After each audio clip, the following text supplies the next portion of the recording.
اعوذ باللہ من الشیطان الرجیم بسم اللہ الرحمن الرحیم الحمد للہ رب العالمین ان لقتل الحسین حرارۃ فی قلوب المؤمنین لا تبرد ابدا۔ عزاداری کے ایام جاری و ساری ہیں۔ امام حسین علیہ السلام کا ذکر مصیبت کیا جا رہا ہے، کربلا کے باقی شہداء اور اسیروں کا تذکرہ ہو رہا ہے۔ اس کا تذکرہ کتنا اہمیت کا حامل ہے، کیوں کرنا چاہیے، ہماری زندگی پر اس کی کیا تاثیر ہوتی ہے، کیا درس لے سکتے ہیں، یہ بحثیں اور ان مطالب کی طرف بھی توجہ کرنے کی ضرورت ہے، ان عزاداری کو مناتے ہوئے بھی، تاکہ ہم اہل بیت کی تعلیمات کے ساتھ مزین ہو کر اپنی زندگی کو اہل بیت کے مطابق گزارنے کے قابل ہو جائیں اور ان کی شفاعت کے اندر شامل ہو جائیں۔ تو اس قسم کے پروگرام جو ہیں وہ اسی طرف انسان کو متوجہ کرتے ہیں کہ ہم جو عزاداری کر رہے ہیں، جو ہم گریہ کر رہے ہیں، جو ہم ماتم کر رہے ہیں، وہ ہمیں ہماری زندگی کے اندر کیا فائدہ پہنچا سکتے ہیں۔ اسی موضوع پر آج ہم گفتگو کریں گے اور میرے ساتھ موجود ہیں جناب مولانا حسن مہدی کاظمی صاحب۔ السلام علیکم ورحمۃ اللہ۔ وعلیکم السلام ورحمۃ اللہ۔ بہت شکریہ آپ تشریف لائے دوبارہ اس اہم موضوع پر گفتگو کرنے کے لیے۔ پچھلے پروگرام میں ہم نے عزاداری کی اہمیت پہ بات کر لی، اس میں مختصر طور پہ، اگرچہ موضوع تو بہت وسیع ہے کہ کیوں ضروری ہے۔ آج چاہتے ہیں تھوڑا عزاداری کو اس کے اہداف کی طرف دیکھتے ہوئے بات کی جائے، اس میں کہ بالآخر ہم جو جلوس نکالتے ہیں، گھروں میں مجلس برپا کرتے ہیں، زحمتیں کرتے ہیں، گریہ کرتے ہیں، ماتم کرتے ہیں، اس کا پھر کیا حکمت، کیا جو ہے وہ مقصد ہے، اس کا کون سے مقاصد کی طرف یہ ہمیں لے کر جاتی ہے اور ہمیں ان کی طرف توجہ کرنی ہے۔ میرے خیال میں آج ہم اس پر گفتگو کرتے ہیں۔ آپ اس میں اپنی ابتدائی گفتگو فرمائیں۔ بسم اللہ الرحمن الرحیم وبہ نستعین وہو خیر المعین۔ ایک دفعہ پھر آپ سب احباب کا، آپ کی ٹیم کا شکر گزار ہوں کہ آپ نے اس اہم ترین موضوع پر گفتگو کرنے کا موقع فراہم کیا، اور میں یہ سمجھتا ہوں کہ جو ہماری نوجوان نسل ہے وہ اس انتظار میں ہے کہ، اور یہ ان کے ذہنوں میں یہ اکثر سوال اٹھتا ہے کہ اس عزاداری کا ہدف اور مقصد کیا ہے، یہ عزاداری ہمیں کہاں لے کر جانا چاہتی ہے۔ تو جیسے میں نے پہلے بھی ذکر کیا کہ عزاداری ایک بڑا وسیع مفہوم رکھتی ہے۔ اگر ہم اس کو صرف گریے سے اور صرف مصائب سے اگر محدود کریں گے تو ایک بہت بڑا ظلم ہے۔ یہ عزاداری کا ایک پہلو ہے، لیکن عزاداری اپنے اندر ایک پورا مکتب اور ایک پورا نظام اور سسٹم رکھتی ہے، اور اسی انداز میں دیکھنا چاہیے۔ اور اس کی سب سے پہلی جو میں سمجھتا ہوں کہ اہم ترین نقطہ ہے وہ خود یہ ہے کہ یہ عزاداری کا جو اس کو منعقد کیا گیا، اس کو قائم کیا گیا، اور خود ائمہ علیہ السلام اس کے بانی تھے، تو وہ کیا مقاصد اور اہداف جو ہے وہ حاصل کرنا چاہتے تھے، اور یہ کس واقعے سے یہ نشأت لیتی ہے عزاداری، سرچشمہ اس کا کیا؟ ہاں، سرچشمہ کیا۔ تو اس میں سب سے پہلا اور بنیادی جو عزاداری کا مقصد اور ہدف ہونا چاہیے، ان تمام باتوں کو اور پہلوؤں کو اگر مد نظر رکھا جائے، وہ یہ کہ خود امام حسین کے قیام کا مقصد اور ہدف کیا تھا، اور اس مقصد اور ہدف کو زندہ رکھنا یہ عزاداری کی ذمہ داری ہے۔ کہ اگر امام فرماتے ہیں کہ میں اپنے جد کی امت کی اصلاح کے لیے نکلا ہوں، میں نے امر بالمعروف اور نہی عن المنکر کا ارادہ کیا ہے، میں نے ارادہ کیا کہ میں اپنے جد اور اپنے والد حضرت علی ابن ابی طالب کی سیرت کو احیا کروں، تو عزاداری بھی اسی ڈائریکشن میں، اسی جہت میں برپا ہونی چاہیے۔ اس میں خود مقصد قیام امام حسین بیان ہونا چاہیے، بار بار ہونا چاہیے، تاکہ فراموش نہ کر جائیں۔ ہم سب کچھ کریں عزاداری میں، لیکن اصل مقصد جو امام کا قیام کا تھا وہ بیان نہ ہو، یا اس کے جو عناصر ہیں وہ کسی نہ کسی طرف ان کی طرف توجہ نہ دی جائے تو پھر میں سمجھتا ہوں کہ عزاداری کو ہم نے محدود کر دیا، جبکہ بڑی وسیع اور کیونکہ ائمہ کی سیرت بھی ہے عزاداری اور ائمہ نے اس کے بانی ہیں، تو یہ کچھ چھوٹے اہداف نہیں ہو سکتے۔ بالکل ایسے عزاداری مثلاً آپ دیکھیں، آپ نے بڑا اچھا ایک نقطے کی طرف توجہ دلائی ہے کہ اگر ہم امام حسین علیہ السلام کے قیام کے ہدف کو مد نظر رکھیں گے تو عزاداری کا ہدف بھی مشخص ہو جائے گا۔ ظاہر سی بات ہے عزاداری جو فوکس ہے وہ امام حسین علیہ السلام کے اوپر ہے کہ ہمارے اوپر جو بھی کوئی مصیبت آ جاتی ہے، روایات میں آیا ہے کہ امام رضا علیہ السلام کی روایت بھی ہے کہ اگر تم گریہ کرنا چاہو تو فبکے للحسین، تو امام حسین علیہ السلام کے لیے گریہ کرو۔ تو عزاداری کو ائمہ معصومین نے مکمل طور پہ امام حسین علیہ السلام کی طرف متوجہ کیا ہوا ہے۔ ہم اپنے باقی ائمہ کی جو شہادتیں ہوتی ہیں ان کے اندر بھی ہماری گریز جو ہوتا ہے وہ کربلا، امام حسین کی مظلومیت ہوتی ہے۔ تو عزاداری کو انحراف سے بچانے کا بھی یہی طریقہ ہے جس کی طرف آپ نے اشارہ کیا ہے کہ اگر ہمیں ہدف قیام امام حسین پتہ ہوگا تو پھر عزاداری بھی ہم اسی کے مطابق منا رہے ہوں گے اور اس کے پھر اندر کوئی غلط چیزیں نہیں آ رہی ہوں گی۔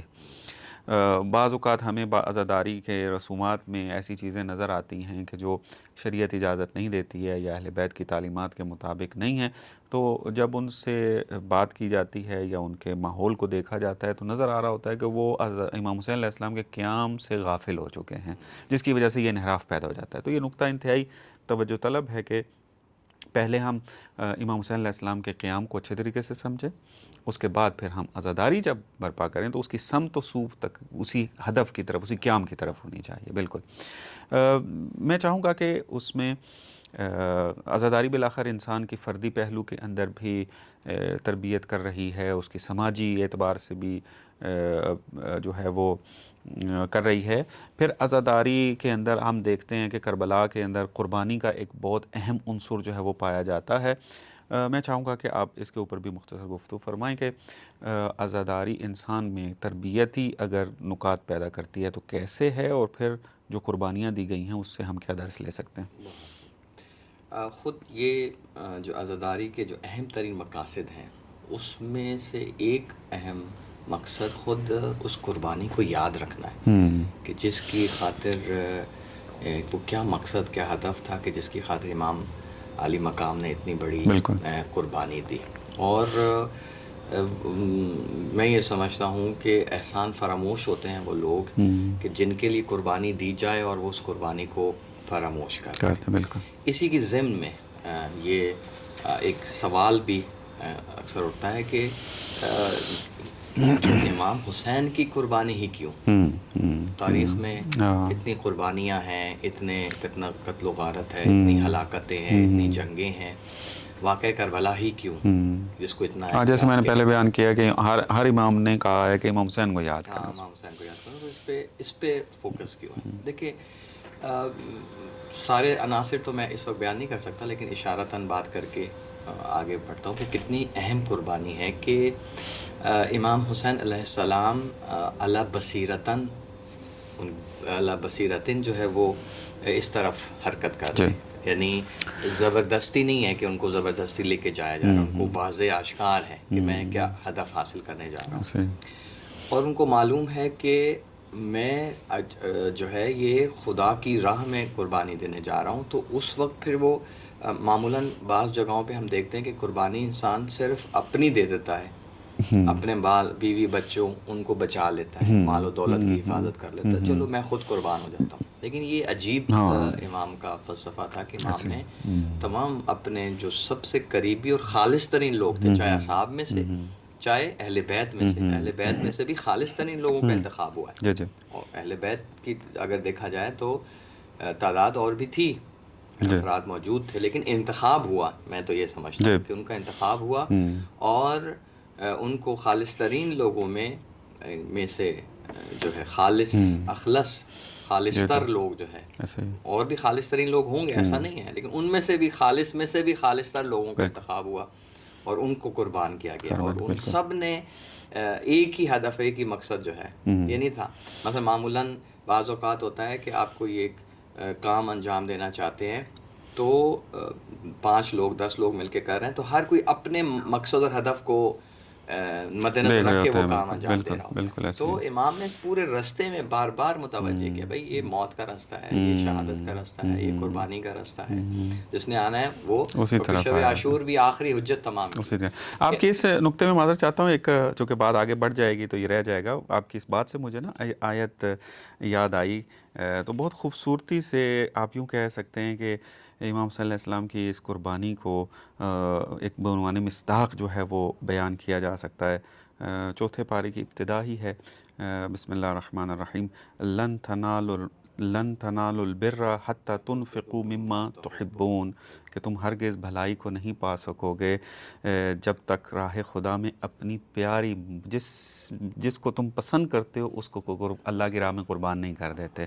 تو آپ جیسے فرما رہے تھے کہ امام حسین علیہ السلام نے اللہ کی راہ میں جو ہے, چونکہ انسان کو محبت اپنے زیادہ اپنے مال سے ہوتی ہے وہ بھی قربان کر دیا, اور اپنی جان سے بھی زیادہ جو چیز عزیز ہوتی ہے وہ اپنی اولاد کی ہوتی ہے, ان سے محبت ہوتی ہے, اس کو بھی قربان کر دیا. انسان جو ہے وہ اپنی جان کو بھی پھر انسان محبت کرتا ہے, اس کو بھی قربان کر دیا. تو یہ بہترین ایک مصداق بنتا ہے, اور خدا نے جو ہے ہمیں اس قسم کی ہستیاں دی ہیں کہ جو ہر طرح ہمارے لیے نمونہ عمل ہے, کہ ہم بھی اب ان کو دیکھتے ہوئے جب کبھی اللہ کی راہ میں قربانی کا یعنی ایک بن جائے اس طرح کی صورتحال تو ہم پیچھے نہ ہٹیں اور ہمارے لیے تحمل ہو جائے. میں بات جاری رکھے گا. تو اب اس میں ایک تو یہ پہلو قربانی کا کہ سب کچھ قربان کر رہے ہیں, اور پھر کس ہدف کے لیے, جتنا ہدف اعلیٰ ہوگا اتنی قربانی کی اہمیت اور ارزش جو ہے وہ بڑھ جائے گی, اس کی ویلیو بڑھ جائے گی. اور یہاں پہ بھی ایسا ہی ہوا ہے کہ مثلا کوئی ایک اپنی زمین کے لیے,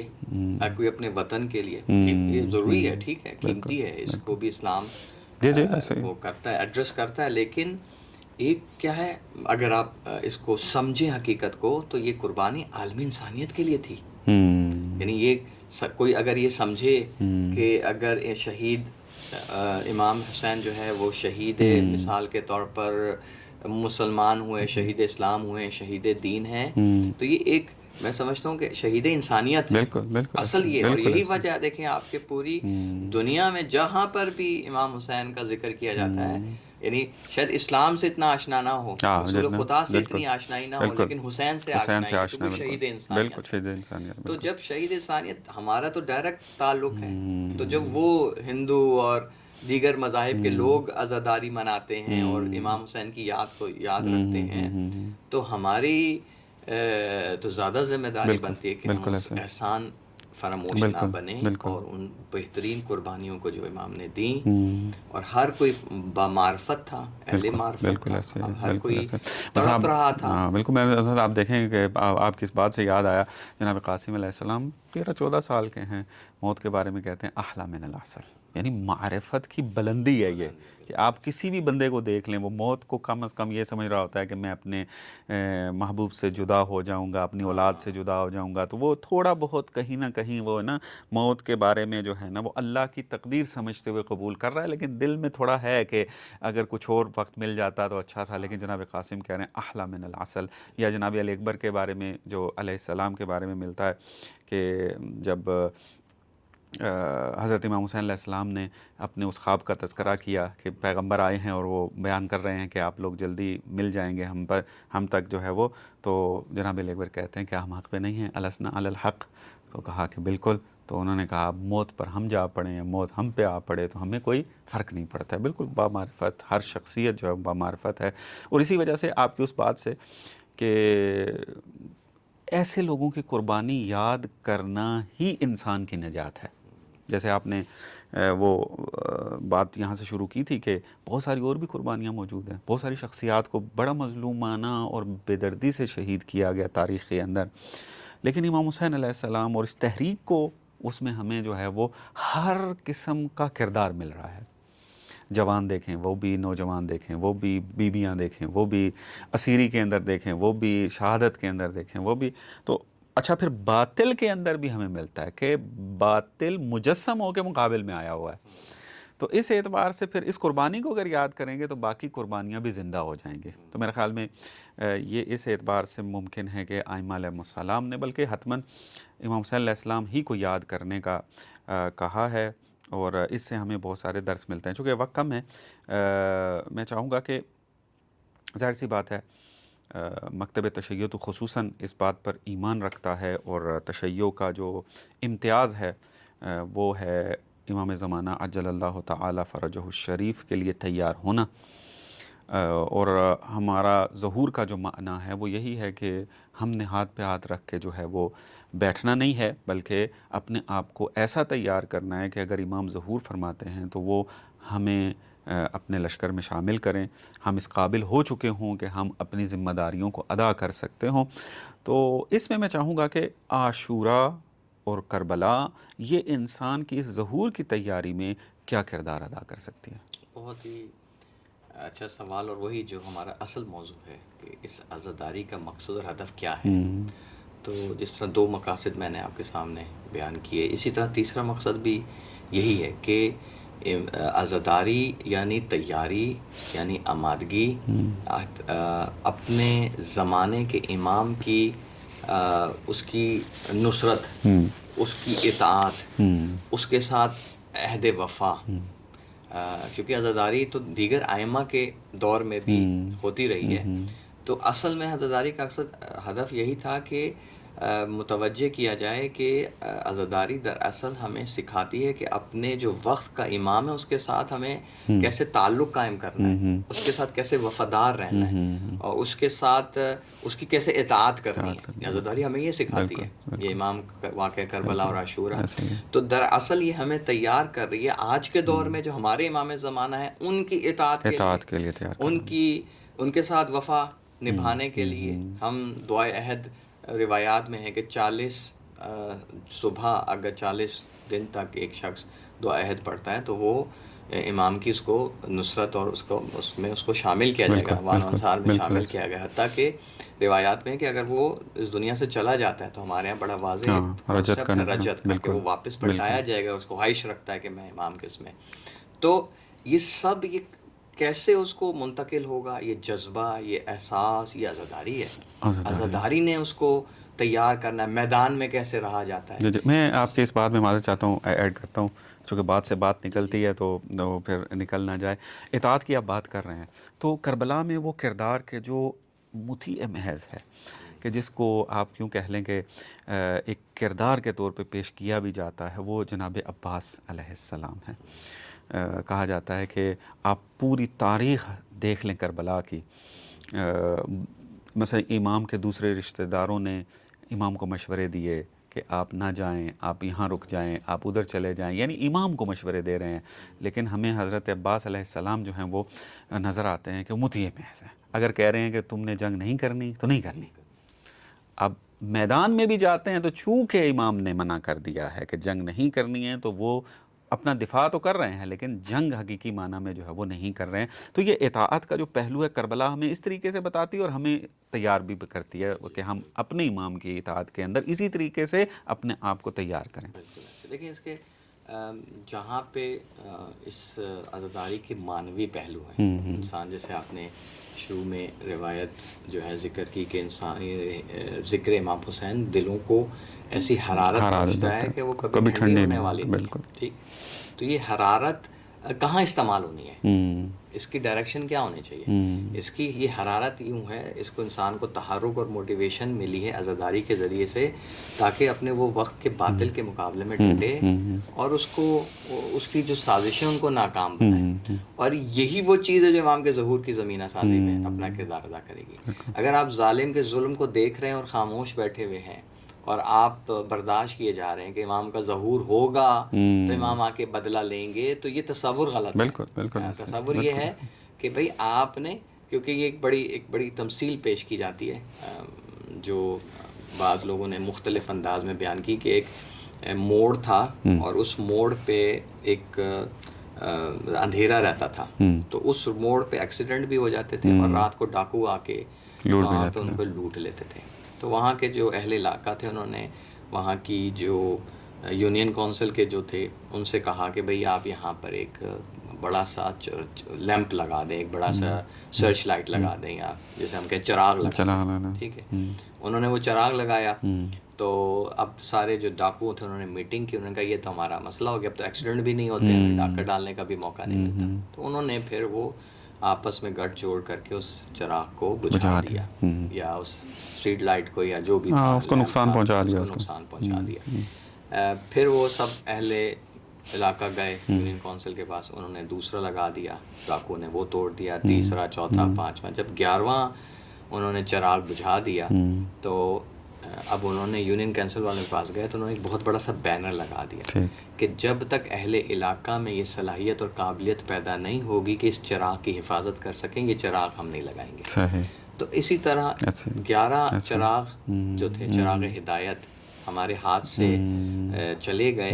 اب 12ویں نے اس وقت آنا ہے کہ جب ہم اس کی اس قابل ہو جائیں گے کہ اس کی حفاظت کر یعنی ہم نے انسان کے ارادے کے ساتھ ہر چیز موجود ہے. جیسے آپ دیکھیں قرآن کے اندر بھی آیا ہے کہ مفہوم اس کا یہ بنتا ہے کہ ہم نے انبیاء کو نازل کیا, انبیاء کو مبعوث کیا, ان کے ساتھ کتابوں کو نازل کیا, کیوں؟ لیقوم الناس بالقسط. یہاں پہ ایک بڑا علمی نقطہ موجود ہے کہ یہاں پر یہ نہیں کہا جا رہا کہ انبیاء آئے ہیں تاکہ وہ عدل کا قیام کریں, بلکہ یہ کہا گیا کہ لیقوم الناس بالقسط, لوگ قیام عدل کریں گے. یعنی انبیاء کیا ہیں, وہ کیا کس لیے آتے ہیں؟ امام علی نے نہج البلاغہ میں بتایا ہے لیثیروا دفائن العقول. انبیاء اس لیے آئے ہیں تاکہ تمہارے جو عقل کے دخینے ہیں, جو ذخائر ہیں, جو خدا نے وہ آپ کو صلاحیت دی ہے, ان کو ابھارنا جو ہے, ان کو ایکٹیو کرنا جو ہے وہ انبیاء کا کام ہے. لیکن کام آپ نے کرنا ہے. اور پھر قرآن نے ایک اور جگہ بیان کیا جس کو اقبال نے شعر کے اندر بھی بیان کیا ہوا ہے کہ خدا نے اس قوم کی کبھی حالت نہیں بدلی ہے کہ جس کو خود اپنی حالت بدلنے کا جو ہے وہ خیال نہ ہو. تو یہ انتہائی مطالب اگر آپ آپس میں ان کو جوڑتے ہیں تو ظہور کے اندر بھی یہ بحث واضح ہو جاتی ہے کہ امام آئیں گے, امام ہی سربراہی کریں گے, امام ہی امامت کریں گے. لیکن انبیاء اگر آئے ہیں تو عادل کی نسبت انسان کی طرف دی گئی ہے, یعنی خود لوگ کریں گے. تو ظہور میں بھی تو عدل کا قائم ہونا ہے نا, تو اس میں بھی تو لیقوم الناس ہے. تو ظہور کے لیے تیاری کی ضرورت ہے, اور وہ عزاداری اس میں اہم ترین کردار ادا کرتی ہے. خود کیونکہ یہ اسی بحث سے مربوط ہے, میں اشارہ کرتا چلوں, خود 40 اور جو مشی کی جاتی ہے 40 پہ, یہ بھی ایک ظہور کی ایک بالکل تیاری ہے مکمل. پوری دنیا بھر سے مختلف النسل, مختلف الفکر, مختلف الزبان, مطلب لوگ آتے ہیں, لیکن ایک مقصد ہے, امام حسین کی خاطر. طبقات نہیں ہیں, طبقات نہیں ہیں, ہدف ایک ہے, ہدف ایک ہے. تو ایک ملت بن جاتے ہیں, قوم بن جاتے ہیں, حسینی بن جاتے ہیں. جغرافیہ کی کوئی قید نہیں ہے, بالکل ایسا ہی ہے. کوئی ساری وہ جو ہیں وہ مٹ جاتی ہیں. تو یہ عزاداری دیتی ہے. آپ مثلاً کسی بھی ملک سے ہوں, کسی بھی علاقے سے ہوں, کسی بھی زبان سے بولتے ہیں, جب فرش عزا پہ آ کے بیٹھتے ہیں آپ عزادار بن جاتے ہیں. اب آپ کی شناخت عزادار ہے, یہ نہیں ہے. اور فرش میں بیٹھنا ہے, سب کے ساتھ بیٹھنا ہے. ہاں آج کل جیسے وہ مثلا بوڑھے یا بزرگ یا جیسے مسائل ہیں تو وہ کرسی پہ بیٹھتے ہیں, تو وہ اس وجہ سے نہیں ہے کہ خدا نہ خواستہ کہ وہ مقام حاصل کرنا چاہتے ہیں, وہ مجبوری ہے کہ وہ زمین پر بیٹھ نہیں سکتے. بالکل ایسے, لیکن وہ امتیاز نہیں ہے, اور ہونا بھی نہیں چاہیے. مثلا ایک ممبر پہ ایک آ کے ممبر پہ گفتگو کر رہا ہے, وہ اگر اونچی جگہ پر ہے تاکہ سب اس کو دیکھ سکیں, اور وہ بھی اس لیے نہیں کہ اپنے آپ کو خدا نہ خواستہ وہ تصور کریں کہ وہ یہ سارے لوگوں تک آواز بھی پہنچ جائے اور پھر دیکھ بھی سکیں سارے, اس کو جو تعلق اور ایک رابطہ قائم ہو سکے. بالکل ایسے ہی ہے. تو یہ اس مقصد کے لیے ہے کہ اس کو یہ سمجھے کہ مجھے بہت مقام مل گیا ہے. ہاں بے عنوان ایک ذاکر ہے امام حسین, وہ اپنی جگہ ہے وہ, لیکن وہ مقام خدا کی نگاہ مقام. بالکل بالکل ایسے, بالکل لوگوں سے اگر اس کو طلب ہوگی تو اس کا مطلب ہے کہ اس نے اس چیز کو سمجھا نہیں. بس عاشورہ اور ظہور کا ارتباط جو ہے وہ یہی کہ انسان کو تیاری جو ہمیں کرنی ہے اس میں عزاداری کا بہت بڑا کردار ہے. بہت بڑا کردار ہے, اور یہ ان مقاصد میں سے ہے. یعنی آپ جب عزاداری جو بانیان حضرات ہیں اور جو خود عزادار حضرات ہیں جو شرکت کر رہے ہیں, وہ اس طرف سے توجہ رکھیں کہ ہماری یہ ساری جو حرکت ہے وہ امام کے ظہور کی زمین سازی کا باعث بن رہی ہے. اور یہی وہ چیز ہے.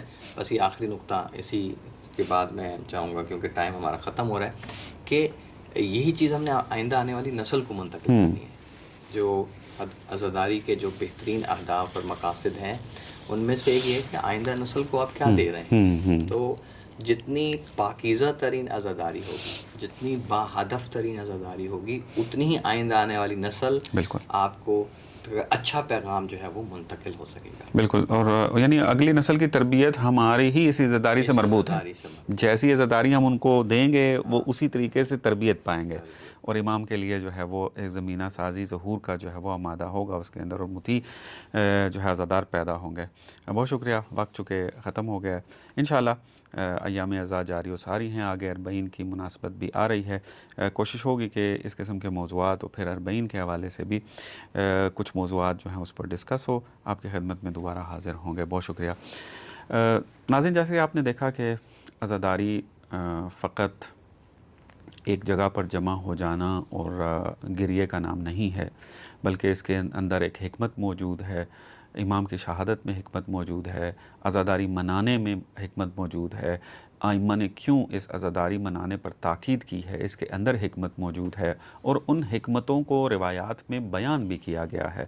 اور ہماری اب یہ ذمہ داری بنتی ہے کہ ہم عزاداری کے بارے میں جو روایات موجود ہیں ان کا مطالعہ کریں، ان کو پڑھیں، اس میں دقت کریں، تدبر کریں، تفکر کریں، اور جو حکمتیں ہمیں وہاں پہ ملتی ہیں ان حکمتوں کو فالو کریں، اپنی تربیت کریں، اپنے آپ کو تیار کریں تاکہ ہم ظہور کے اندر اپنی ذمہ داری کو ادا کر سکیں. چونکہ امام جب ظہور کریں گے تو معجزے سے کوئی کام نہیں ہونا، اور جو انسان بھی امام کی رقاب میں شامل ہوگا وہ وہی ہوگا جو اس میدان کا ماہر ہوگا. تو ماہر بننے کے لیے انسان کو تربیت کی ضرورت ہے، انسان کو جو ہے ایجوکیشن، تعلیم کی ضرورت ہے، انسان کو علم کی ضرورت ہے، انسان کو عمل کرنے کی ضرورت ہے، پریکٹس کی ضرورت ہے. اور یہ عزاداری کے اندر بہت زیادہ پررنگ ہے یہ مطلب، اور ہمیں اسی طریقے سے عزاداری کو مناتے رہنا چاہیے، اس کے اہداف کو مد نظر رکھتے ہوئے، اور اس چیز کو مد نظر رکھتے ہوئے کہ ہم اس عزاداری میں تربیت پا کر امام کے سپاہی بنیں گے. انشاءاللہ ایک نئے موضوع کے ساتھ پھر آپ کی خدمت میں حاضر ہوں گے. والسلام علیکم ورحمۃ اللہ وبرکاتہ.